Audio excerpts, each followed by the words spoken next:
कर रहे हैं और मैं भी उनकी मदद करा रहा हूँ। मैंने तो पहले ही कहा था मैं मुँह तो लिटल बोल लेकिन काम करूँगा बड़े में।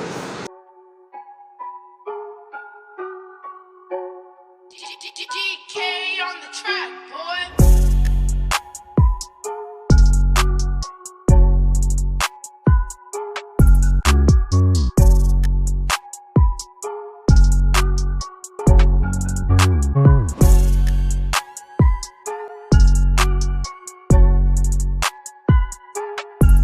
गाइस आप लोग कैसे हैं? मुझे उम्मीद है आप लोग खैरियत से होंगे। जैसा कि आपने मेरी वीडियो देखी, आप इस वीडियो का मकसद ये था कि मैं आप लोगों को बता सकूं कि अपने वालिदैन की छोटे छोटे कामों में मदद किया करें। जैसे मैंने अपने बाबा के मदद की पेंट करके। आप लोगों को भी बचपन से ही छोटे छोटे कामों में मदद करनी जाए ताकि बड़े होकर आपको आदत पड़ जाए। इस तरह की अच्छी अच्छी वीडियो देखने के लिए मेरे चैनल को सब्सक्राइब भी कीजिएगा और लाइक भी।